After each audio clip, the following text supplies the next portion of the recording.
Good afternoon everyone. Andito ngayon tayo sa lungsod ng Bugo para tignan ang mga naging problema na dinala ng lindol ka nung isang araw. At ang pinakamalaking damage na dinala ng lindol ay infrastructure damage, mga building. Tapos yung mga gaya sa ospital, ito, tignan ninyo itong City Hall. Ganyan talagang naging effect. Kaya nahirapan kami ng kaunti dahil wala kaming pagpupuntahan, wala kaming paglalagyan rather ng mga na-displaced na pamilya dahil hindi tayo nakakasiguro sa mga evacuation center. Kaya ang pinag-usapan namin, ang desisyon namin, ang gagawin natin, kukuha tayo ng mga tent na malalaki at itatayo natin, kagaya ng sinabi ko sa ating mga LGU executives. Ito yung mga tent ng Red Cross na ginamit nung COVID. At ito ay mabilis itayo at kahit umulan, hindi problema. Kaya yun ang dadalhin namin dito sa ngayon. And we will then, doon sa kung saan nilalagay yung gagawa ng tent city, kung tawagin, ay lalagyan din natin ng siyempre lahat ng facilities. Titiyakin natin na may food supply, may water supply, may kuryente kung kailangan mag-genset, kung ano man ang pangangailangan ng tao ay titiyakin natin na meron. But yung we can announce, yung number one, yung kuryente, I am assured by the Department of Energy Secretary Sharon Garin that Bogo will have electricity complete for the entire city by the end of today. Bukod pa doon, yung dinaanan naming ospital na nasa labas pa lahat ng pasyente, ang DPWH nakapagpadala na ng mga engineer, tinignan yung ospital at ngayon clear na nila, safe na yung ospital, pwedeng ibalik sa loob ang mga pasyente na. Ang ospital dito hindi naman nawalan ng kuryente dahil may genset at kaagad prioritize ng Department of Energy na magka-connection kaagad. So that's those are the tapos nakapag magre-release kami ng konting tulong both from the Office of the President, yung aking the amounts that I enumerated earlier, both from the Office of the President and in the form of LGSF or Local Government Support Fund, in the amounts of 150 million for the province, 75 million for the other towns, and maybe smaller amounts for those depending on the need. And I assured all of our local executives that this is not, hindi ito minsanan lang. Pag-alis, baka naman isipin nila na pag-alis namin dito tapos na lahat. Hindi. We will continue to monitor, we will continue to coordinate with the leaders, the local leadership, to make sure that maganda ang takbo ng ating rehabilitation and all the support na binibigay natin. We are providing, I don't think, siguro hindi ko na kailangang ulitin, pero again, we are providing for all of those who have been displaced, lalong-lalo na yung mga nawalan ng bahay, binibigyan natin ng 10,000 na cash assistance, at least sa umpisa, kung kailangan pa nila, baka maulit, titignan natin kung paano na ang takbo ng ating recovery. I would like to assure everybody na hindi tayo, basics lang muna, hindi tayo mauubusan ng pagkain, hindi tayo mauubusan ng tubig para sa ating mga naging biktima. Minamadali na lang natin ang kanilang magiging kung saan sila para naman may masilungan sila dito, hindi sila na dahil marami, tama rin naman, natatakot na bumalik sa building. So mas gusto nila dito sila sa labas. So yun ang susundan natin. Yun ang kanilang kagustuhan, yun ang ating susundan. So that's why ang proposal is the tent city. So this ongoing recovery program will continue until we are satisfied na lahat ng naapektuhan ay nabigyan na ng basta't may kinakain na, may tinutulugan na, may pinupunta na yung mga commercial enterprise ay tumatakbo na. That's the important part. So ganon ang naging situation dito sa Cebu. Yan ang situation in the other towns of Cebu. We will continue to monitor and we will continue to assist. On their particular area, yung mga areas nila. So GovPam siguro, you can start with the provincial report kung ano yung naging situation report ninyo. Yes, Mr. President. She needs a microphone. Number of deceased is 72 for now. Number of deceased, 366 yung injured. Number of deceased, Mr. President, is 72. 366 yung injured, no more critical patient right now. 65,000 families affected. At this point, I usually ask how many people are in the evacuation centers, but that does not apply here. Although we have some other areas that we are using. Yeah. But yung madalas nating gamitin na evacuation center, hindi pa na-clear. At saka yung iba talaga nag-iba. So we have to do an alternative That's plan. why, Mr. President, I need a list from the mayors, the list of families and individuals affected. Yes. Because otherwise, if you cannot give me the list, then the province will have to take over. All right. Yes. I said kanina walang evacuation center, but I think this morning Kapag opened already. We have 560 families spread across 5 municipalities. So nagbukas na rin ho, sir, in 5 municipalities. Not here in Bugo, but I think there's some in Carmen, Daan Bantayan, San Fernando, San Remigio, and Sogot, sir. We have around 563 families. Kagabi wala ho yan eh. Now meron na. But we're sending over the kits and all the family food packs, sir. All right. Siguro, may yung report muna ng OCD. Admin. Sir, good morning. So, based on the effects of this earthquake, we have recorded 170,959 affected persons, or equivalent to 47,221 families. And there were incidents of landslide 2 and structural fire 1 and unobserved tsunami of 1. Although there are casualties as reported, there are 72 deaths and on our record is 294 injured. But based on the report of the governor, there are 366 injured. So the province of Cebu declared a state of calamity. We have opened 4 evacuation centers on our record, and there were 720 families inside evacuation centers. There are also 597 damaged houses, wherein 501 are partially damaged and 96 are totally damaged. And there are still 9 not passable roads. The figure is 65. 5 affected bridges Yeah.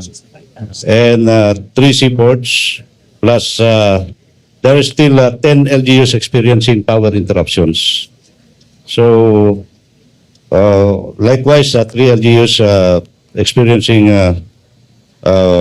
telecommunication interruptions. For our assistance, sir, we already provided around 5.6 million coming from the SWD and other LGUs.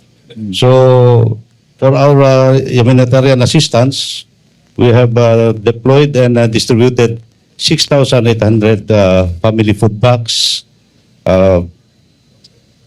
Likewise, we have delivered 2,000 ready-to-eat food, and we have a standby fund and a stockpile of 60,676,590 from the SWD. We also deployed SRR teams, 7 teams, but composed of 200 plus personnel, and also 10 medical teams who assisted in the hospitals and other municipalities.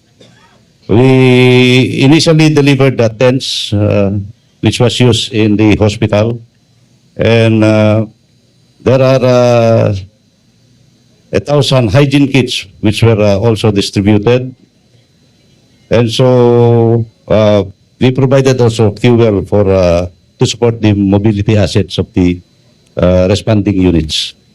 So for now, that's all that we have provided and assisted the province of Cebu, sir.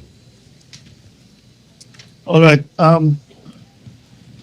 Which municipalities still have no electricity? Alin mga bayan wala pang kuryente? Sir, Tabuelan and Tuburan, sir. Medellin. Wala pa. Wala pa. Yeah, admin. Sir, Pero sabi sa Bugo, by tonight, Sec, can I? ito na yung buong that was your Sir. assessment. Yes, sir, all the backbone are fixed except for the 2 towns. Ngayon, ang next step is ayusin ko na sa mga bahay, sir. So, Nani can... Yeah, sir, as of 6:25, we have 2 operational switchyards already, the Mantayan and Compostela. So transmission, power generation is no problem. Now, the delay in energization is the safety protocol, sir. Yeah. Gradual ang integration per feeder. So, already finished 16 out of 24 feeders. So there are only 8 feeders left that will affect about 64,000 households. And the co-op will finish it by Friday. They have to check, papasadahan nila, sir, isa-isa. So just to make sure the household connections are not compromised. Here in Go City, by 12 o'clock, the 4 feeders will be operational already. So on all other areas, konti pasensya lang po, safety protocol lang po, hindi pwede biglain. There will be gradual. But there's no reason not for Sebeco 2 to supply the franchise area. No major damage in the distribution infrastructure except for one substation na nagkaroon ng leak and it's only a minor repair. So hopefully by Friday we can have full integration of the power. ano lang siguro, Gov, is that to make sure, you just inform us kung yung hospital, if the municipio is still operational, that it's all energized. Water, hospital, and the municipal hall.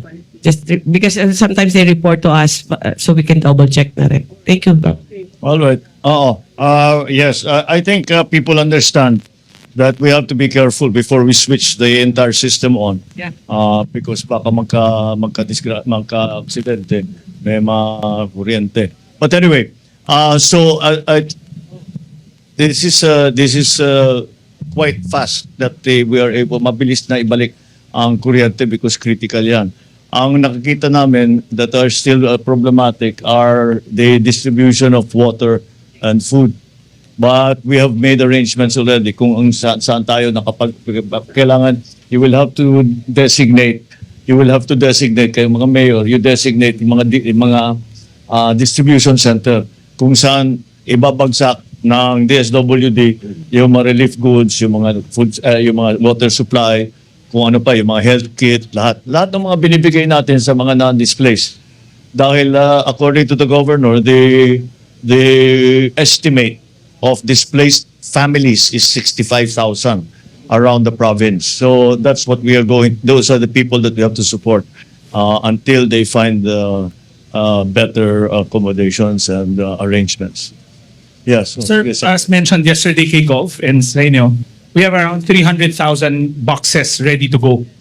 It's already in the province kasi it's produced in the province as well. Yeah. So all we need from the governor and the mayors will be saan namin i-deliver. But rest assured, we have more than enough food packs. We also have those small ready-to-eat boxes that's ready to go for areas na wala pang power. Mobile kitchen is on site. The water purifying trucks, I believe, is here. We're pulling out some more from the other regions. But sa food, sir, we're okay. We just need the help of the LGUs to do the last mile distribution. Well, for the water purification, we are also depending on MMDA as usual. Ilan ang purification units na pwede mong... Sir, kanina pong umaga may dumating na pong 20 units na nakaka-filter po yun ng 18 gallons per minute. Nag-coordinate na po kami sa LUA para po kung saan ipoposition yon para yung sa source ng ipi-filter na water.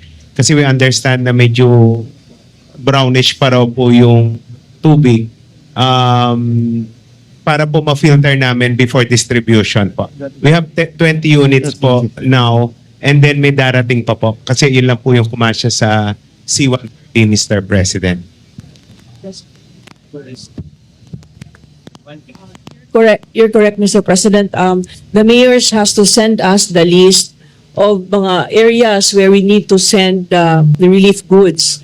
Kasi yung mga we accept, centralized namin yung mga donations Nasa Capitol lahat. So it's Capitol and DSWD who has the goods. So that's why you have to let us know saan yung mga distribution centers. Because we are also sending water tanks, water trucks for the water. So please, we need the list of the people who are affected for the financial assistance, and also we need the area where we can give our relief goods. Thank you. Yeah, that we depend on the LGUs, of course, for that information, and also to. But yet, when it comes to relief goods and water supplies and everything, we need for you to help us. Where are the priority areas? Who are the families that are most in need? But it does not mean. There was a time that binibigyan pa ng ticket yung para makakuha. Wala. They can get 10 if they want. It's not. We don't count. So, kung ano yung basta kung ano yung kailangan nila, they can have as many as they actually need. And that's where the assistance from the LGUs, the mayors, will be critical. But once the response, pag nagsimula na ang pagdating doon sa mga areas ninyo, ng mga relief goods, tuloy-tuloy na yan. Hindi tayo problema. Kasi nga, yung isang gawaan ng relief goods, ng mga relief packs, ay nandito sa Cebu. Kaya they produce 30,000? A day. 30,000 a day. So nakakapag-produce. So hindi magiging problema yon. Yung water supply, sisimula natin, siyempre bote-bote muna. Pero after a while, hindi na pwede kung masyado ng marami. Yun ang ating paglalagyan ng purification.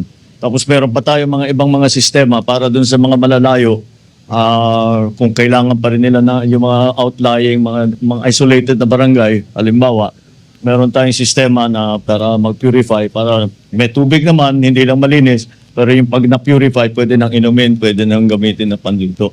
On the water supply front, what is the situation with the local water? Sir, good afternoon. Good afternoon. Our report actually centers on the 4 water districts in Northern Cebu. So basically that's Bogo, Danbantayan, Tabuelan, and Midin. That's around 300,000 people affected. Ang initial damage assessment po namin is that water supply, tap water is a function of power. So habang wala tayong kuryente, walang pumps na gagana para mapunta sa bahay. So ang nangyari with the coordination with NEA, they promised us that 12 o'clock noon, meron na pong energization ng water districts natin, and from there kaya na mag-pump. Ingat lang dahil sa unang lalabas na tubig doon flushing water yun. Medyo madumi yun. Also, yung gradual also is to avoid bursting of pipes. Sa damage assessment po rin namin, nakita namin na visibly maraming pipes na nasira. However, lalaki pa yan kasi makikita talaga yung total extent once water flows through the pipes. Makikita natin yung ganong kadami talaga yung naging leak. So that should be done once power is restored, the taps are on, and then we will figure out how much pipes do we need to buy, including yung pagtatayo ng mga bagong reservoir systems nila. Saka in the meantime, nakipag-coordinate kami sa MMDA for the water purification machines nila. And we should have a full and complete report, sir, by tomorrow, sir. Makita namin. And then we will have funds available sa LUWA to assist these water districts to rebuild their water network, sir. All right. Okay. Anong pinakamalaking damage na kailangan ayusin sa distribution system ng tubig? Sir, meron kasing water district, huwag na natin pero kitang-kita na broken talaga yung pipes nila. So that would need a total reform of pipes.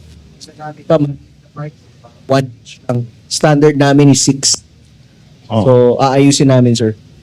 All right. When do you think, anong schedule ninyo na Sir, makita lang po namin yung total. yung mga area na wala talagang putol talaga yung tubo. Wala, we'll have to wait until mapalitan. Opo. But those places na hindi naman ganun ang situation, kailan makabalik ang agos ng daloy ng Water. tubig? Sir, once power is on, water will soon follow, sir. Kasi pumps lang naman ang gagana doon, sir. All right. All right.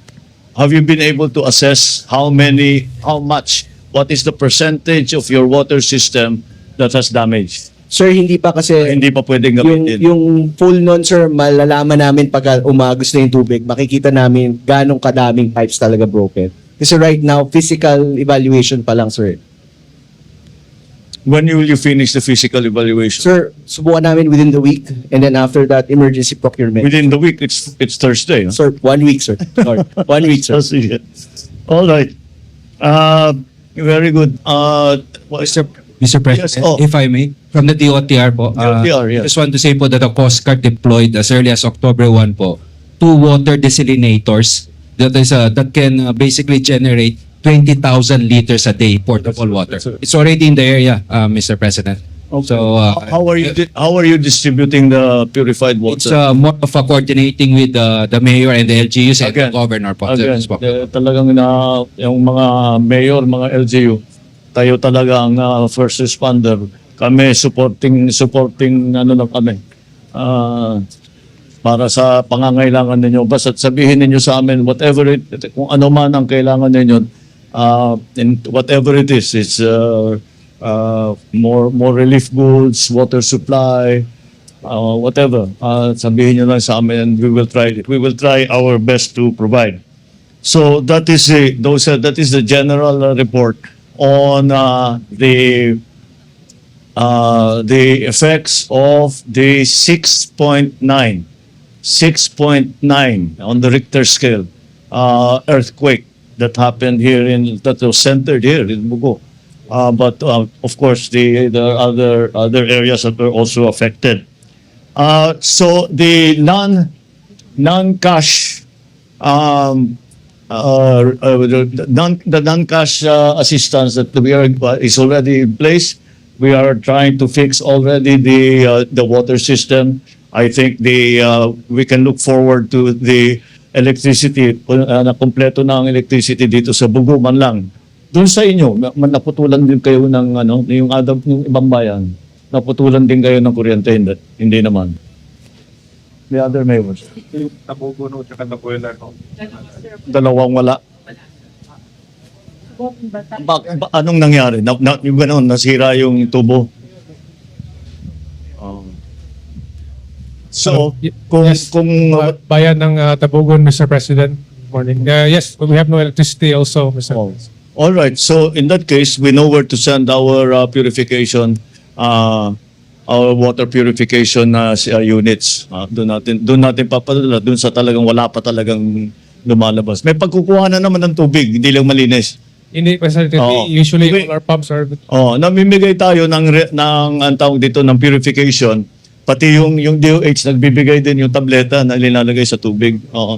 The aqua tubs para linilinis yung ano. And it's one tablet per jerry can. I understand. Yan. Sige. So, yun ang magiging ratio. Basta kung gusto niyo pang manigurado, pakuluan ninyo, saka nyo lagyan ng tableta. Yun, pwedeng, sigurado yun. Yung mga, I'm sorry? Nasa swimming pool. Parang swimming pool. Parang napainom ka ng tubig swimming pool. Yes. All right. We will again ask the local governments where are the critical areas where we have to bring our water purification units, because those are the essentials: food and water. First of all, kuryente will be done by the end of the day. And now, alam ko at this point, lahat ng pondo ng ating ng probinsya, ng lahat ng local government, ubos na. Mauubos na. Dahil yung gagamitin nyo sa ibang bagay, napilitan kayo mag-realign para tulungan ng ang mga tao ninyo. So, I am from the Office of the President. We are donating 50 million to the province sa Bugo,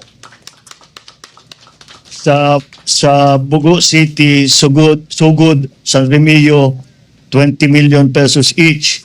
10 million pesos for Bantayan, Daan Bantayan, Madridejos, Medellin, Santa Fe, Tabugan, and Tabuelan. And 20 million pesos for all the DOH hospitals para makapag-recover. And 5 million pesos for each provincial hospital. So that's the added. Besides that, in-instructionan ko ang LGSF, ang DBM, mag-release ng local government support fund in the amount of 150 million pesos for the province of Cebu and 75 million pesos for San Remigio, Bugo, and Medellin. I think baka the other municipalities, ikaw nang bahala to find out what are the needs, and then you tell us. This is only an initial release. We are contemplating further releases that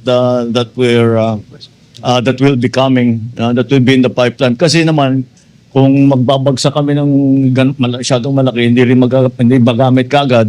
So we'll just according to need, and we will depend on the province to give us the ongoing situation reports para alam namin kung saan anong gagawin. So ang naging mahirap dito sa sitwasyon ng lindol, galing lang kami sa Masbate. Na tinignan namin yung bagyo naman, malaki din ang sira. Pero ang kaibahan, ang sira doon ibang klase, agricultural, yung power supply, water supply. Pero meron kaming evacuation center dito. Hindi tayo nakakasiguro sa mga evacuation center natin. Kaya ang gagawin namin, maghahanap tayo kung saan man yung mga, ito nga 65,000 displaced families, kung nasaan man sila, maglalagay tayo ng mga tent. Ito yung tinawagan ko ang dating senador na si Dick Gordon na siyang namumuno ng Red Cross. At sabi niya, makakapagpadala siya kaagad ng mga tent, yung ginamit ng COVID. Wala nang COVID ito, safe na ito. Pwede nyo na talagang gamitin para doon sa mga nasiraan ng bahay at ayaw pang bumalik doon sa kanilang bahay. Bawat lugar na yan, lalagyan din natin ng distribution para sa relief goods, para sa tubig, para lalagyan natin ng genset, all of lahat ng mga necessities para sa mga na-displaced. Kaya yun ang pinakamahirap dahil mas mahirap repair ang infrastructure. Ito. Kung yan ang mga nagiging problema natin. Ganyan na yung City Hall. Ito palagay ko hindi na magamit ito. We will have to demolish the whole thing. Balik kayo dun sa luma. You will have to return to your old City Hall. Municipal Hall pa nun. Oo. But anyway, that's the problem that we are having with the effects of the earthquake. It's really about the infrastructure that will take time to be rebuilt and to be rehabilitated. We even have to worry about we passed by the cathedral and meron din mga heritage site na nasira. So we will have to see what we can do about that down the road. Meron pa ba tayong search and rescue na ginagawa? Wala na? Tapos na? Do we still have? The SNR stage. We already terminated Okay. the search and Alright. rescue, sir. Okay. All right. So while we are deploying the water purification systems, we will also provide there will be water tankers there already. O meron na kayong pinapadala from the city, di ba? From the province. So mga water treatment truck, mobile kitchen, nakita ninyo sa ibang lugar, meron na tayong, kahit na meron tayong ready to eat na family pack, at saka meron tayong relief good na family pack, na naglagay din tayo ng mga tinatawag namin na mobile kitchen para meron naman makain na mahirap naman puro dilata lang ang kinain, lalo na yung mga bata. So we have put that up. And everywhere that there will be a gathering of evacuees, maglalagay tayo ng medical team para bantayan sila. Kung kulang yung medical team, we will have them go around to the different sites para lalo na para in case because alam naman natin pagka yung ganyan na masikip dikit ang tao, magkasakit lang yung isa, mabilis maghawa. So we'll keep watch on the general health. Mobile primary care. Yeah, tama. Meron nga pala tayo nun. Oo, Cebu has that na. Oo. Yun. Saan nyo dinagay? Saan nyo dinala? Nandun sa ano, sir? Oo, sige. Gamitin natin ito. Yung binigyan ni Evan yun sa Ang isa pang bagay na lagi namin inaalala kapag may ganitong klaseng sakuna ay ang medical care, yung supply ng gamot. Kaya ang DOH gumastos na ng 1 milyong piso halaga para sa gamot, para sa mga medical supplies. And the system is pupunta lang doon, basta't may reseta, hindi na kailangan magpatingin. Am I correct? Or they will still have to be examined? Kailangan pa rin, Mr. President, Yeah, I think isenta ng that's mga the doktor rule. para tama yung Oh, hindi bale. But as long as we have the medical teams and the health centers, Yes. then they will be able to assess. 130 with 1.4 million pesos worth of medicines na ni-request ng mga doktor. And then yung aming programa na zero balance billing, applicable dito lahat. So lahat ng nagka-injury, lahat ng magkasakit, lahat ng whatever na may medical issue at kailangan pumasok sa ospital ay kasama lahat yan sa zero balance billing. Lahat ng we are done with the search and rescue. Yan lang, ready to eat food boxes and babalik na ang energy at saka sabi na between Department of Energy and NEA, we think that we can be able to recover the basic services within the next few days. Yun ang pinaka-importante, maibalik ka agad. I noticed nung umiikot ako, gaano karami ang volunteer na nandito.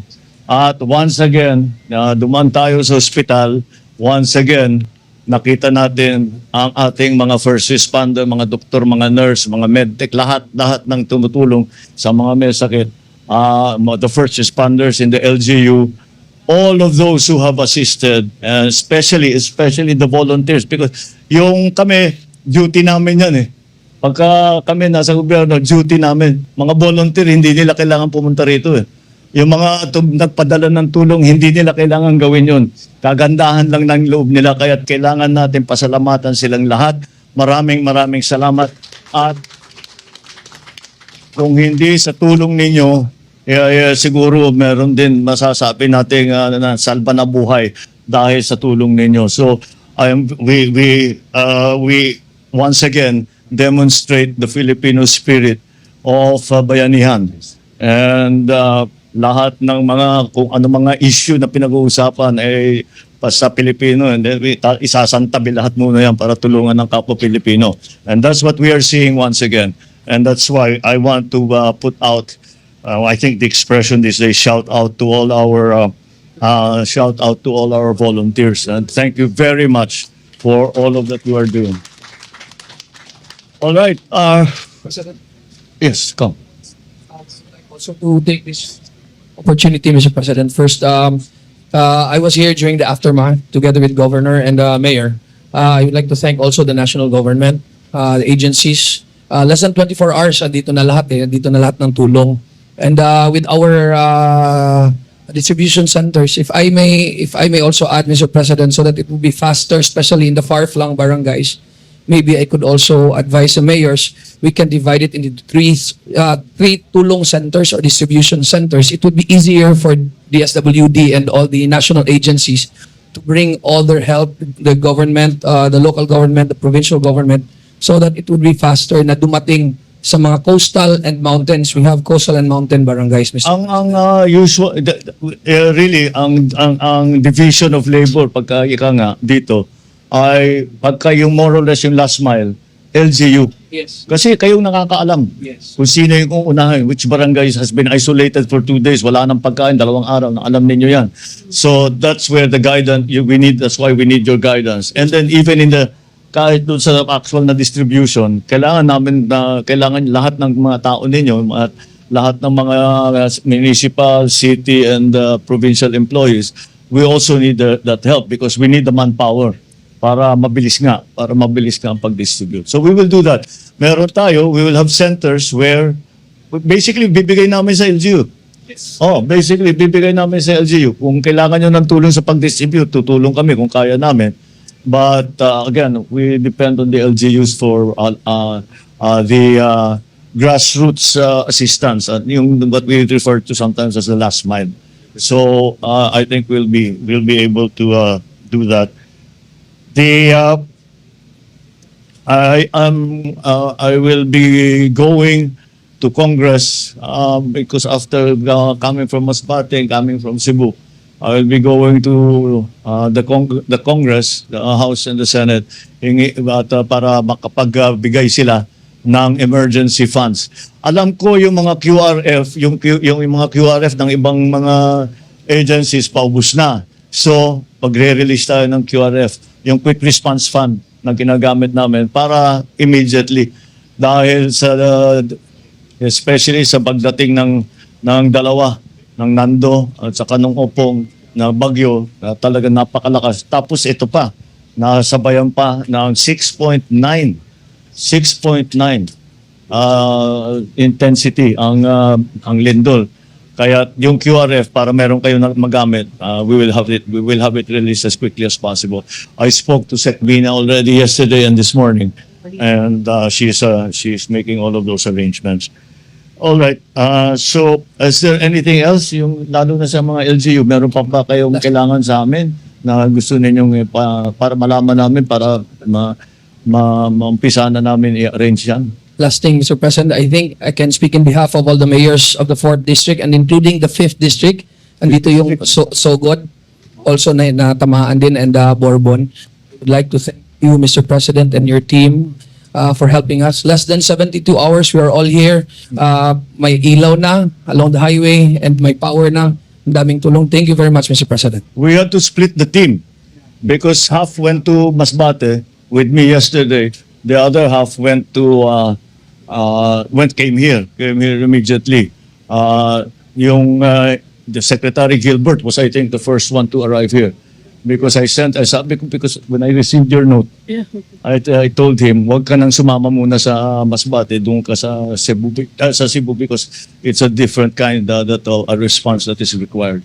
On that note, hello. On that note, Mr. President, thank you so much for responding that evening of the earthquake, and to all the national agencies for being here right away and helping us with the rescue operations. To all the donors and the volunteers, thank you ever so much, Mr. President, and everyone from the bottom of our heart, from the provincial government. As they say, the national government cannot do it without the local governments. We cannot do it without our first responders. We cannot do it without our volunteers. So, as they say, we win as a team. We are a team. That is why we get to do the work. Basta tayo lahat, nagko-coordinate, nag-uusap, mabilis ang pagdala ng rehabilitation, ng relief goods. Kaya basta magtutulungan tayo. That is the effect of that. So, no thanks necessary. We are we are working together anyway for the betterment of the poor victims that we have had. All right. So, okay. Yes. On behalf of the City of Bugo, of course, I'd also like to express our deepest gratitude. And Mr. President, during the onslaught of the earthquake, our City Council convened to, of course, first of all, put our city on the state of calamity. And they also convened and came up with 2 resolutions to just make sure that we wrote down what it is we specifically need in the City of Bugo. And if I may, Mr. President, give the same 2 resolutions to Yes, you of for your perusal. Thank you very much. Of And course, we're really of very grateful for your visit. No, not at all. Yeah, thank you. We will study this. I hope some of this we have already covered, but anyway, we will see kung ano pa yung kulang. Maraming salamat. Thank you, Mayor. Okay, thank you. Yes, Mr. President, as we all know, Cebu is one of the country's most popular tourist destinations. So much of the towns that have been affected also have massive effects on the tourism industry. So it is reported that over 900 tourist workers have been affected. There are also several establishments that have been damaged, as well as heritage sites. Since you mentioned heritage earlier, the TIAZA team has been deployed to inspect the churches that have been damaged across several towns. And then the NCCA, I understand, will be here this weekend also in coordination with the LGU in order that these places of worship that provide much comfort to Cebuanos may rise. And so thank you, Mr. President. Thank you, Sec Christina. We will well, there's all the aspects, but we do it in phases. We start with the search and rescue, then we go on to the relief, and then it's the rehabilitation, and that includes the heritage areas, etc., that have been damaged. Wala namang naging ligtas dito sa nangyaring paglindol. All right. So again, this is not the end of this. It is an ongoing operation. This will keep going until everybody is more or less. Hindi naman natin masasabi that everybody makakabalik na sa dating normal. But more or less, nakakapagpasok na sila sa trabaho. Kaya na magpagamot, meron na silang kinakain, meron silang tinitirahan. So again, this is not a one-shot deal. Patuloy kaming nandito para magbigay ng